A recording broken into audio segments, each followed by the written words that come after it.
नमस्कार दोस्तों। आज की हमारी कहानी है बुढ़ापा अंत नहीं। मीरा जी एक सीधी सादी सुलझी हुई महिला थी। उनके पति की मृत्यु कुछ साल पहले ही हो चुकी थी। तब से वह अपना जीवन अकेले ही गुजार रही थी। उनके एक बेटा और एक बेटी थी। दोनों की शादी हो चुकी थी। दोनों अपनी अपनी गृहस्थी में बहुत खुश थे। मीरा जी गांव में ही रहा करती थी, जबकि उनका बेटा और बहू गुड़गांव शहर में रहा करते थे, क्योंकि बेटा जॉब करता था। जब मीरा जी के पति जीवित थे तब तक तो सब ठीक ठाक था, लेकिन जब उनकी मृत्यु हुई तब मीरा जी को अकेलापन बहुत काटने को दौड़ता था। इसलिए वे अपने बेटे और बहू के पास जाकर रहना चाहती थी। एक दिन उन्होंने अपने बेटे को फोन किया कि बेटा, जब से तुम्हारे बाबूजी इस दुनिया से क्या चले गए, मैं तो एकदम अकेली पड़ गई हूँ। मैं तुम्हारे पास आकर रहना चाहती हूँ। इस पर उनके बेटे ने कहा, माँ आप चिंता मत करो, मैं कुछ दिन बाद आपको लेने आ जाऊंगा। यह कहकर बेटे ने फोन काट दिया। जब यह बात वैभव की पत्नी को पता चली तो वह नाराज होती हुई बोली, आपने अपनी माँ से तो कह दिया कि मैं कुछ दिन बाद आऊंगा, लेकिन क्या तुमने सोचा है कि उनके घर आने से घर का खर्च कितना बढ़ जाएगा। इस पर वैभव कहता है, तुम तो एकदम बुद्धू हो। अरे माँ को पेंशन भी तो मिलती है। जब वह यहाँ रहेंगी तो पेंशन का पैसा तो हमें ही देंगी ना। इस पर बहू जानवी खुश होते हुए कहती है, ठीक है, तुम जल्दी से जाओ और माँ जी को लेकर आ जाओ। कुछ दिन बाद जैसे ही वैभव को समय मिलता है, वह अपनी माँ को लेकर गुड़गांव शहर आ जाता है। मीरा जी के लिए यह शहर बिल्कुल नया था। उनके लिए यहाँ का वातावरण बिल्कुल अनजान था, क्योंकि वे आज तक गांव में ही रहा करती थी। लेकिन अपना बेटा बहू और पोता पोती को इतने समय के बाद देखकर उनका मन खिल उठा। अब वह अपने पोता पोती के साथ खुशी खुशी रहती थी, उनके साथ खेलती, जिससे मीरा जी का मन लगा रहता था। कुछ समय तक तो सब कुछ ठीक चल रहा था। बहू का बर्ताव अपनी सास के प्रति थोड़ा अजीब था, लेकिन फिर भी वह ज्यादा दिल पर नहीं लेती थी। एक दिन उनके बेटे ने कहा कि माँ, आप दिन भर घर बैठे बैठे बोर हो जाती होंगी। आप पार्क में चली जाया कीजिए, वहाँ आपको थोड़ा अच्छा लगेगा। तब मीरा जी एक दिन पार्क में गई और बेंच पर चुपचाप उदास बैठी। मीरा जी विचारों में डूबी हुई थी। सुबह का समय था। कुछ लोग मॉर्निंग वॉक करने आए थे तो कुछ योगा कर रहे थे, तो कहीं कुछ बुजुर्ग बैठे हुए अपने पुराने दिनों को याद कर रहे थे। लेकिन मीरा जी अपनी ही दुनिया में खोई हुई थी। लेकिन तभी अचानक एक आवाज से वह वर्तमान में आ गई। जिंदगी बहुत खूबसूरत है। मीरा जी ने देखा कि लगभग 60-70 साल के एक बुजुर्ग आदमी पास वाली बेंच पर बैठे हुए उनकी ओर देखकर मुस्कुरा रहे थे। न चाहते हुए भी मीरा जी बदले में मुस्कुराने लगी। इस अनजान शहर में पहली बार किसी ने उनसे बात की थी। बोतल से पानी पीते हुए वह बुजुर्ग व्यक्ति बोला, मेरा नाम किशोर है, मैं यहीं पास वाली बिल्डिंग में रहता हूँ। आप बहुत परेशान लगती हैं। पिछली बातों को भूलकर आगे चलने का नाम ही जिंदगी है। ऐसा कहते हुए वह बुजुर्ग व्यक्ति फिर से घूमने चले गए और मीरा जी उनके जाने के बाद मन ही मन बोली, जिनकी जिंदगी में दुख ना हो उन्हें तो जिंदगी खूबसूरत ही लगेगी ना। ज्ञान तो सब देते हैं, लेकिन हमारे ऊपर क्या बीत रही है यह तो हम ही जानते हैं। अब मीरा जी हर रोज पार्क में आने लगी और हर रोज ही किशोर जी से नमस्ते राम राम होती जाती। एक दिन किशोर जी ने पूछा कि क्या आप बाहर से आई हैं? आप यहाँ की तो नहीं लगती, मैंने आपको यहाँ पहले कभी नहीं देखा। तो मीरा जी बोली, दरअसल पहले मैं हरियाणा जिले के एक गांव में रहती थी। बेटा बहू नौकरी करते हैं। पति के देहांत के बाद मैं पुराने घर में बिल्कुल अकेली हो गई थी। मेरी बेटी का ससुराल भी यहाँ गुड़गांव में ही है। कभी कभार बेटी से मिलना भी हो जाएगा, यह सोचकर यहाँ चली आई। फिर किशोर जी बोले, गुड़गांव शहर में आपका स्वागत है। चलिए आपको दूसरे हम उम्र लोगों से भी मिलाता हूँ।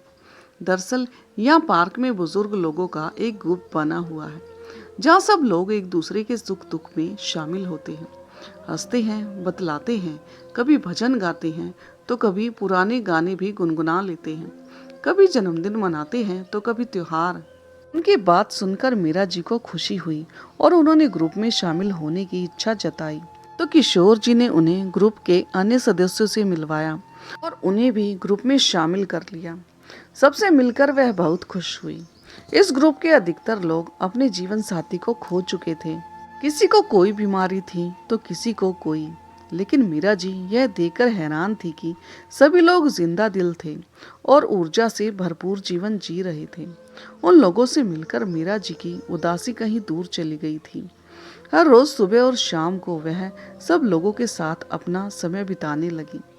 अक्सर मीरा जी अपनी बेटी को फोन करके पार्क में आने वाले बुजुर्गों के बारे में बातें किया करती थी।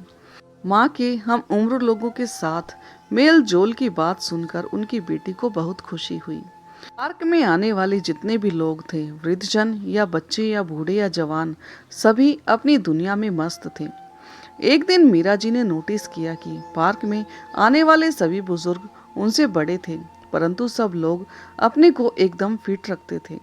जब घर आकर उन्होंने अपना चेहरा आईने में देखा तो उन्हें लगा कि समय से पहले ही उन्होंने अपने आप को बूढ़ा बना लिया है। यह सोचकर वह बाजार से हेयर कलर खरीद कर ले आई और अपने बालों को रंग लिया।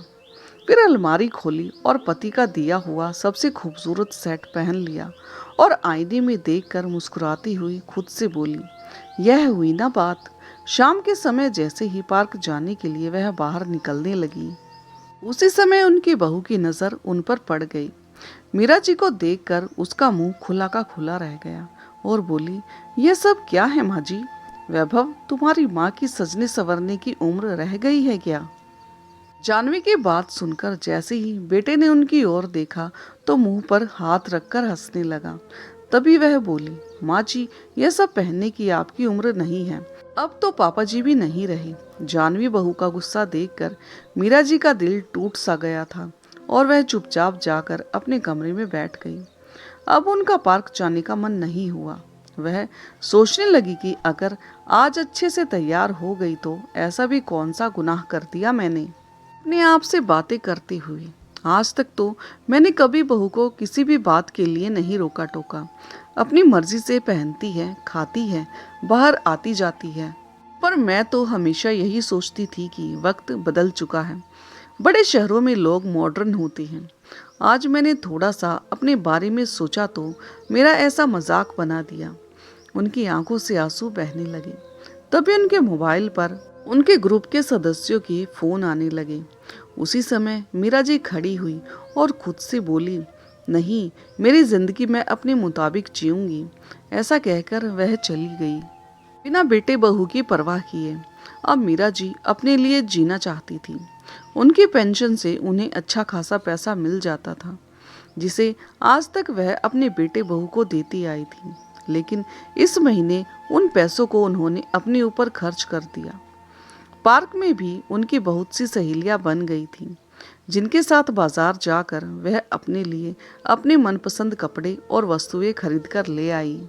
लेकिन न जाने क्यों बहू को यह सब खटकता रहता था और अपने पति के कान भरते हुए कहने लगी कि वैभव, आप माँ जी को रोकते क्यों नहीं? कितना फिजूल खर्चा करने लगी है वो आजकल। हमारे हाथ में तो एक पैसा भी नहीं देती। उनके आने से हमारा घर खर्च भी कितना बढ़ गया है। पत्नी की बातों में आकर मीरा जी का बेटा वैभव उनके पास आया और कहने लगा, माँ, इस बार आपने पेंशन के पैसे क्यों नहीं दिए? वैभव की बात सुनकर मीरा जी हैरान हो गई। तभी उनकी बहू बोली, अरे, इस उम्र में इतनी फिजूल खर्ची क्या अच्छी बात है? बाहर क्या जाने लगी हैं? आपके तो पर ही निकल आए हैं। तभी मीरा जी बोली, बहू, मैंने तुम लोगों को पूरी आज़ादी दी है। अब तुम मेरी आज़ादी तय नहीं कर सकती। मैं जो करूँगी अपनी मर्जी से करूँगी। उनकी यह बात सुनकर बेटा बहू दोनों चुप होकर वहाँ से चले गए। मीरा जी खाना बहुत अच्छा बनाती थी। एक दिन उन्होंने घर पर गोंद के लड्डू बनाए तो अपने ग्रुप के सदस्यों के लिए भी पार्क में लेकर चली गई और सभी लोगों को खिलाने लगी। लेकिन किशोर जी ने लेने से मना कर दिया। तो मीरा जी ने पूछा, क्या आपको गोंद के लड्डू पसंद नहीं हैं? मीरा जी की बात सुनकर किशोर जी कहने लगे, ऐसी बात नहीं है मीरा जी, गोंद के लड्डू मुझे बहुत पसंद है, लेकिन मुझे शुगर की बीमारी है, इसलिए मैं मीठा नहीं खा सकता। किशोर जी कुछ और बोल नहीं पाए।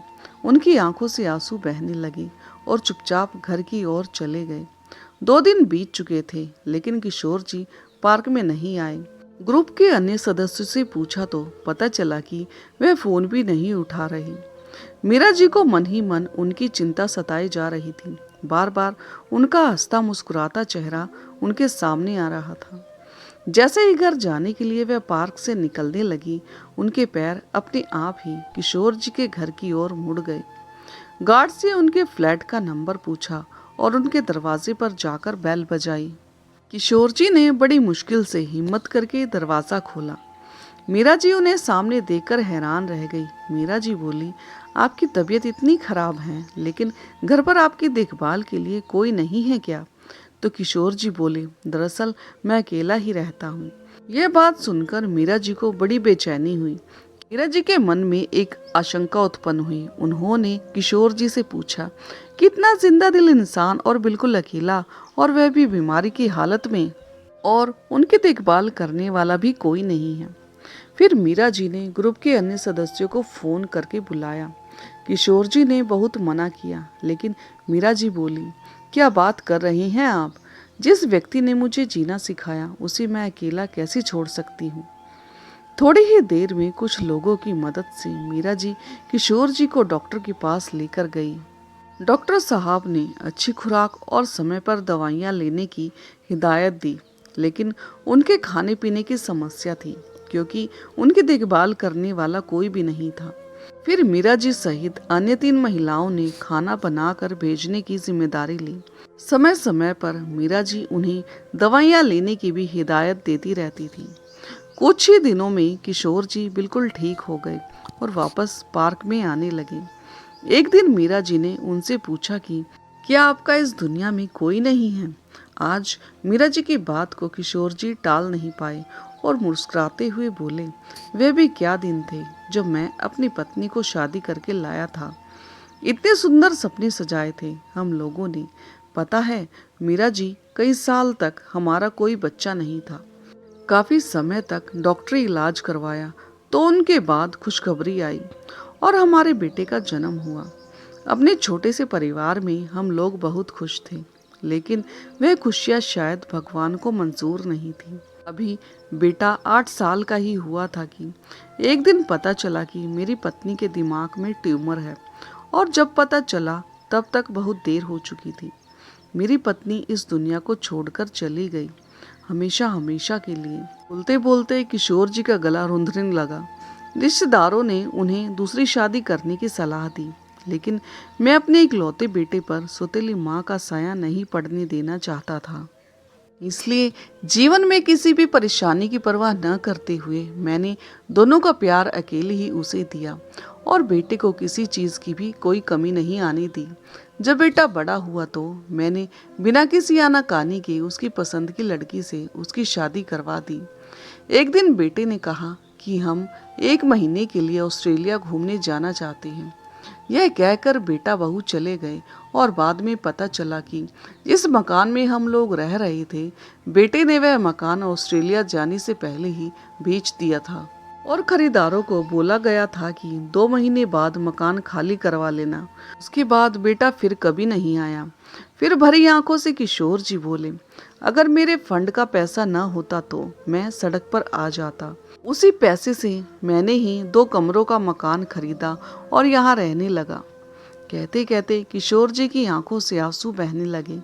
मीरा जी ने उन्हें हौसला दिया और कहा, अरे आप ही तो मुझे कहते हैं कि हर पल मुस्कुराते रहना चाहिए, और अब आप ही यह बात भूल गए। उन दोनों को एक दूसरे में एक अच्छा दोस्त दिखाई देने लगा था। उन दोनों का समय एक दूसरे के साथ बहुत अच्छा गुजरता था, जिसके कारण उन्हें समय का पता ही नहीं चलता था, जिसके साथ वे अपना सुख दुख बांट सके। कुछ दिन गुजरने के बाद जब मीरा जी पार्क में गई तो देखकर हैरान रह गई कि ग्रुप के सभी लोगों ने एक बड़ा सा केक मंगवाया हुआ था। जैसे ही वह वहां पहुंची तो सब लोग जोर से चिल्लाकर जन्मदिन मुबारक हो मीरा जी की बधाई देने लगे। मीरा जी को खुद भी याद नहीं था कि आज उनका जन्मदिन है। सभी लोगों का इतना प्यार देखकर उनकी आंखों से आंसू आ गए। केक काटकर सभी ने मोबाइल में तस्वीर ली। सब लोगों ने मिलकर एक बहुत ही खूबसूरत सूट मीरा जी को तोहफे में दिया। फिर मीरा जी ने पूछा, लेकिन आप सबको कैसे पता कि आज मेरा जन्मदिन है? तो किशोर जी बोले, अरे फेसबुक भी कोई चीज है। जन्मदिन मनाकर मीरा जी अपना तोहफा लेकर घर पहुंची तो उसे सोफे पर रख दिया। जैसे ही बहू की नजर उस सूट पर पड़ी तो बोली, अरे इतना खूबसूरत सूट तुम मेरे लिए लाए हो वैभव, तुम्हारा बहुत बहुत शुक्रिया। तभी वैभव चौंक कर बोला, नहीं मैं तो नहीं लेकर आया। तभी मीरा जी फ्रेश होकर आई और बोली, यह सूट मेरा है। फिर बहू बोली, सूट तो बहुत खूबसूरत है माँ जी, लेकिन आप इसका क्या करेंगी? ऐसा कीजिए, यह सूट मैं ले लेती हूँ। ऐसा कहते हुए जैसे ही सूट उठाने के लिए उसने हाथ बढ़ाए तो मीरा जी ने वह सूट उठाते हुए कहा, नहीं बहू, यह सूट मेरे लिए बहुत अनमोल है। बहू अपनी सास का मुंह देखती रह गई। फिर मीरा जी ने कहा, दरअसल आज मेरा जन्मदिन था, इसलिए पार्क में ग्रुप के सभी लोगों ने मुझे यह गिफ्ट में दिया है। यह बात सुनकर बेटा बहू दोनों हैरानी से बोले, आपका जन्मदिन था आज? ऐसा कहते हुए उन दोनों के सर शर्म से झुक गए। फिर उसका बेटा बोला, आप अपना जन्मदिन मनाती नहीं हो, इसलिए हमें याद नहीं रहा। उसी समय मीरा जी पुराने समय की यादों में खो गई, जब अपने बच्चों के जन्मदिन के अवसर पर वह पूरा पूरा दिन रसोई में खड़े होकर उनकी पसंद के पकवान बनाती और शाम को उनके दोस्तों को बुलाकर पार्टी देती। लेकिन फिर सोचने लगी कि समय समय की बात है, जब बेटा बहू अपनी जिंदगी में मस्त हैं तो बड़ों को भी अपने लिए जीना चाहिए। और यह सोचकर उनका मन आत्मविश्वास से भर जाता। लेकिन बहू को अपनी सास का यह बदलाव परेशान कर रहा था। एक दिन जब मीरा जी पार्क गई तो अपना मोबाइल साथ लेकर जाना भूल गई।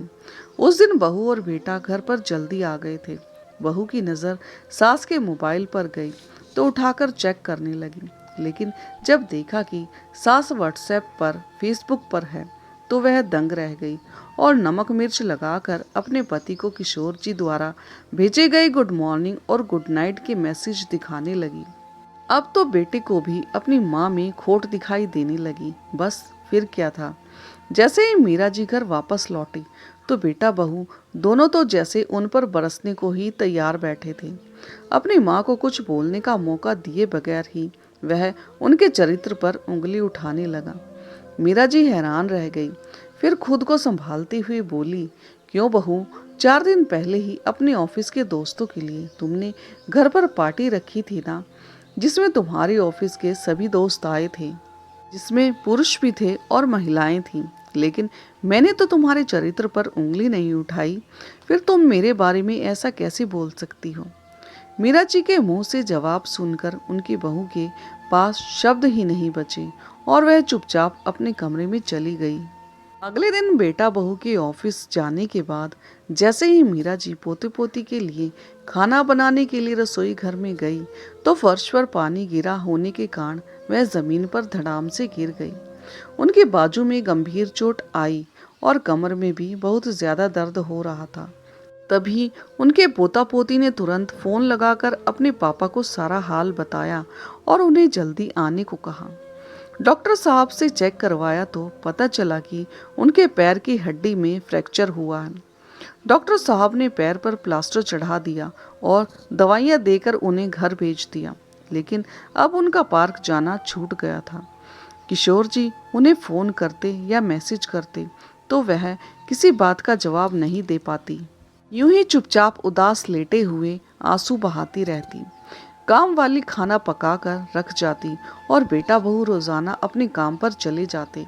दोनों में से किसी ने भी एक दिन की भी छुट्टी लेना जरूरी नहीं समझा। मीरा जी को चलने फिरने में भी तकलीफ होती थी, लेकिन किसी को क्या फर्क पड़ता था। एक दिन ग्रुप के सारे बुजुर्ग सदस्य उनके घर पर आ गए। किसी के हाथ में फूल थे तो किसी के हाथ में उनके लिए कार्ड था। कोई मिठाई लेकर आया था तो उन्हें देखकर बिस्तर पर पड़ी मीरा जी को ऐसा लगा कि जैसे उन्हें कोई अपना मिल गया हो। तो उनके चेहरे पर मुस्कुराहट बिखर गई। हंसी मजाक करते हुए सबने स्वादिष्ट व्यंजनों का आनंद उठाया और हंसते बतियाते 1 घंटा बीत गया, पता ही नहीं चला। अब मीरा जी को चिंता होने लगी क्योंकि उनके बेटे और बहू के आने का वक्त हो रहा था। अंदर ही अंदर उन्हें डर लग रहा था कि वह क्या बोलेंगे। उसी समय दरवाजे की घंटी बजी और बेटा बहू अंदर आ गए। अंदर का नजारा देखकर दोनों हैरान रह गए। सब लोगों के जाने के बाद उनकी बहू मीरा जी के पास आकर बोली, ये मेरा घर है, धर्मशाला नहीं। जिसे देखो मुंह उठाकर चला आता है। बड़ा दर्द का नाटक करती है और हमारी पीठ पीछे अपने दोस्तों को बुलाकर घर में पार्टी करती है।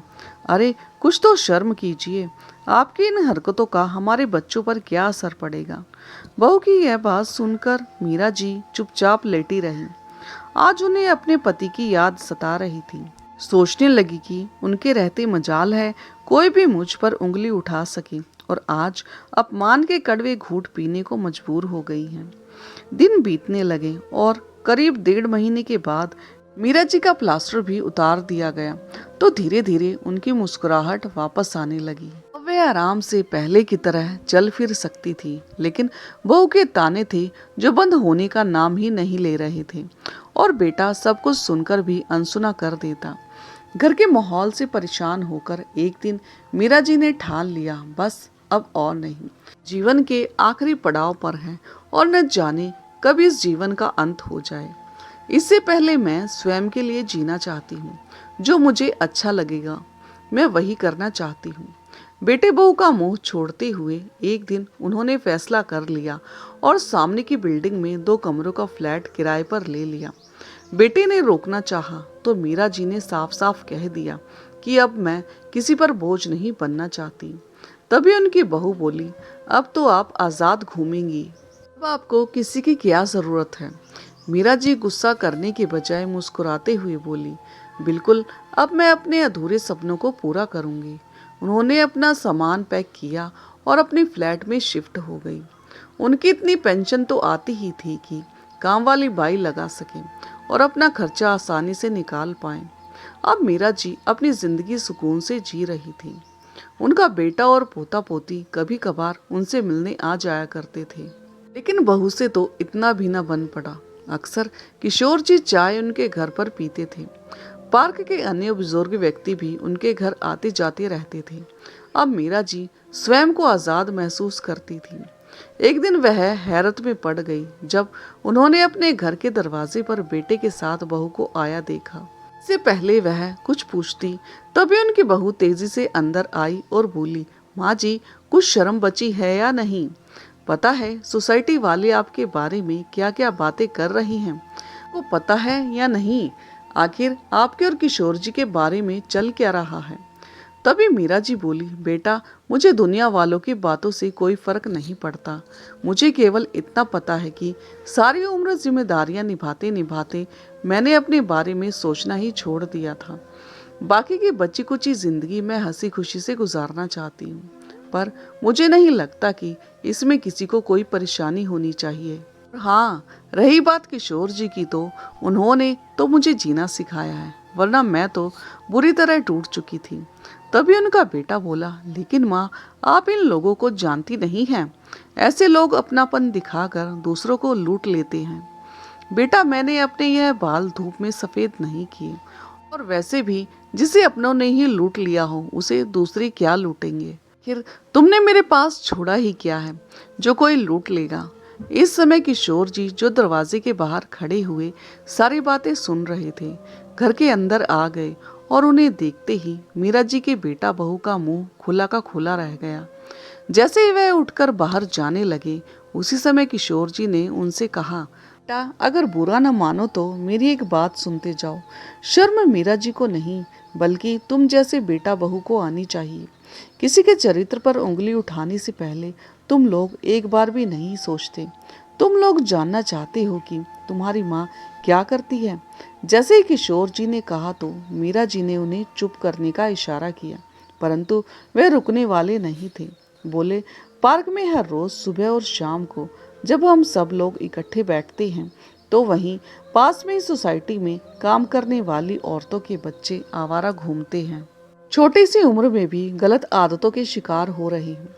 उन गरीब लोगों के पास इतना पैसा नहीं है कि वह अपने बच्चों को पढ़ा लिखा सके, परंतु तुम्हारी सास उन बच्चों को पढ़ाने का नेक काम कर रही है। वह एक स्कूल खोलना चाहती है ताकि जितने भी गरीब बच्चे शिक्षा नहीं प्राप्त कर पा रहे हैं उन्हें फ्री में शिक्षा प्रदान की जा सके। तुम्हारी माँ गरीबों की मदद करके खुशी प्राप्त करती है। अक्सर हम लोग बैठकर इसी विषय में प्लान बनाते रहते हैं। हमारी एक एनजीओ से भी बात चल रही है जो हमारे इस काम में मदद करेगी।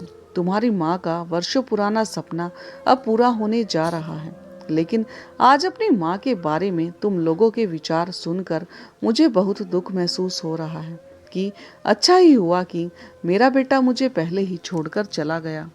हैरानी की बात है, अपनी माँ के लिए बेटे बहू की सोच यह भी हो सकती है। क्या तुम अपने ऑफिस में किसी के साथ हंसते बोलते नहीं हो क्या? जब तुम्हारी माँ ने तुम पर कोई अंकुश नहीं लगाया तो तुम कैसे? मीरा जी के बेटे बहू के पास इन बातों का कोई जवाब नहीं था। वे लोग अपना सा मुंह लेकर वहां से चले गए, बस चुपचाप चलते बने। आज किशोर जी गुस्से में थे तो मीरा जी बोली, चलिए छोड़िए इन बातों को, मैं चाय बनाती हूँ। चाय पीजिए और अपना गुस्सा ठंडा कीजिए। उनकी यह बात सुनकर किशोर जी मुस्कुरा उठे और बोले, हमारी मेहनत रंग लाई। सरकार की तरफ से हमें स्कूल शुरू करने के लिए पास में ही एक बिल्डिंग मिल गई है। मीरा जी यह बात सुनकर बहुत खुश हुई। जल्दी ही बिल्डिंग को स्कूल का रूप दे दिया गया। सभी पढ़े लिखे बुजुर्ग बच्चों को पढ़ाने का काम करने लगे। सब लोगों ने दिल खोलकर मदद की। शुरुआत में स्कूल में केवल 15-20 बच्चे आए, लेकिन धीरे धीरे उनकी संख्या बढ़ती गई। देखते ही देखते उनका यह स्कूल चर्चा का विषय बन गया। मीरा जी और उनके साथ काम करने वाले अन्य बुजुर्गों को भी जीने का एक मकसद मिल गया था। एक दिन मीरा जी की बेटी उनके पास कुछ दिनों के लिए आई और जब वह भाई भाभी से मिलने गई तो उन्होंने उसे किशोर जी के विषय में बताया। यह भी कहा कि उसे अपनी माँ को समझाना चाहिए, लेकिन उनके बेटी को अपनी माँ में कोई बुराई नजर ही नहीं आई थी, बल्कि उसने देखा कि उनकी माँ के चेहरे पर फिर से मुस्कुराहट आ गई थी। अपनी वृद्धावस्था में भी वह बड़ी खुश दिखाई दे रही थी और किशोर जी उनका पूरा सहयोग दे रहे थे। उन दोनों की दोस्ती स्वार्थी नहीं थी। अकेले बैठे हुए यह सब सोचते सोचते मीरा जी की बेटी की नजर पास रखे अखबार पर गई तो उसमें छपी हुई एक खबर ने उसका ध्यान अपनी ओर खींचा। जब बुढ़ापे में बच्चे ही साथ छोड़ दे तो अकेले माँ बाप क्या करें और कहाँ जाएं, बेसहारा बेचारे। वृद्धावस्था में अकेलापन को मात देने के लिए 55 वर्ष के एक बुजुर्ग ने 52 वर्ष की महिला से शादी कर ली। अपनी गृहस्थी फिर से बसाकर वे दोनों बहुत खुश हैं। इस खबर को पढ़कर मीरा जी की बेटी के मन में एक विचार आया। जब किशोर जी मीरा जी के घर आए तो उसने अपनी माँ और किशोर जी के सामने दोनों की शादी का प्रस्ताव रखा और कहा कि आप दोनों के इस रिश्ते को यह दुनिया नहीं समझ पाएगी, तो क्यों ना आपके इस रिश्ते को एक नाम दे दिया जाए। क्या आप दोनों एक दूसरे का जीवन साथी बनना पसंद करेंगे? तभी मीरा जी बोली, ये क्या बोल रही है तू? इस उम्र में क्यों हम पर दाग लगाना चाहती है? तुम्हारा दिमाग तो ठिकाने पर है या नहीं? ये दुनिया क्या कहेगी? अपने बेटे की बात सुनकर मीरा जी थोड़ी देर चुप रही। दिमाग में बहुत कुछ चल रहा था। मीरा जी के गुस्से को देखकर किशोर जी ने कुछ ना कहना ही सही समझा और अपने घर लौट गए। फिर मीरा जी की बेटी ने उन्हें समझाया, माँ, अगर जीवन की राह में कोई अच्छा साथी मिल जाए तो साथ चलने में कोई नुकसान नहीं है। आप मेरी बात पर एक बार विचार करके जरूर देखिएगा। मीरा जी सोचते सोचते अपने पति की तस्वीर के सामने बैठ गई। उनका मन बेचैन हो रहा था। सोचने लगी कि मैं अपने पति को धोखा नहीं दे सकती, लेकिन फिर अगले ही पल विचार आया कि मेरे पति भी तो यही चाहते थे कि मेरे होठों पर हमेशा मुस्कुराहट बनी रहे। मेरी आंखों में आंसू देखकर तो उन्हें भी चैन नहीं मिलता होगा, और फिर अगर दोस्ती को एक रिश्ते का नाम दे दिया जाए तो दुनिया का मुंह बंद हो जाएगा। किशोर जी को भी इस रिश्ते से कोई हर्ज नहीं था। चिंता थी तो केवल इस बात की कि उन दोनों पर कोई उंगली न उठाए। लेकिन मीरा जी के बेटा बहू दोनों ही इस रिश्ते के खिलाफ थे। सोसाइटी में हर कोई उनके बारे में बातें बना रहा था। सारी सोसाइटी में खुसुर फुसुर चल रही थी। कोई उनकी हिम्मत की तारीफ कर रहा था तो कोई खुसर फुसर कर उन्हें बदनाम कर रहा था। 2 दिन बीते तो अचानक मीडिया वाले मीरा जी के स्कूल के बाहर पहुंच गए और उनसे इस रिश्ते के बारे में सवाल करने लगे। लेकिन मीरा जी हैरान थी कि उन तक यह खबर कैसे पहुंची।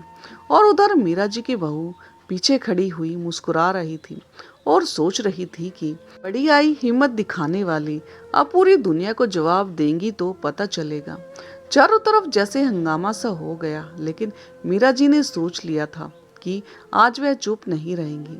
जब मीडिया वालों ने पूछा कि क्या यह सच है कि इस उम्र में आप किशोर जी के साथ शादी कर रही हैं, आपने स्कूल के बच्चों को क्या आप यही शिक्षा देने वाली हैं?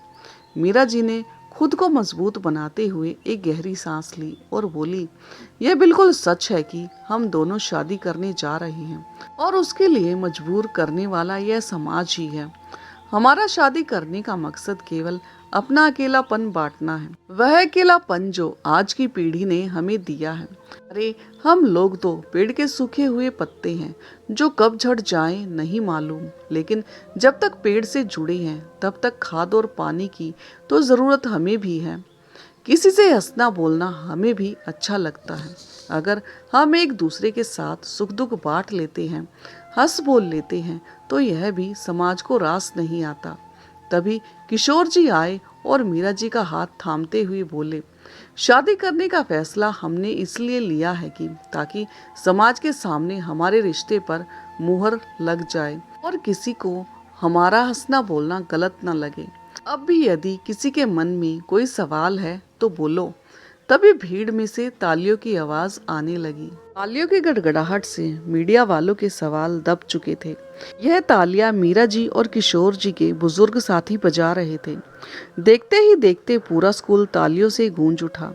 सब लोग उनके साहस को सलाम कर रहे थे। दोस्तों, बूढ़े माँ बाप अपने बच्चों को अपनी इच्छा मार कर पाल पोस कर बड़ा करते हैं।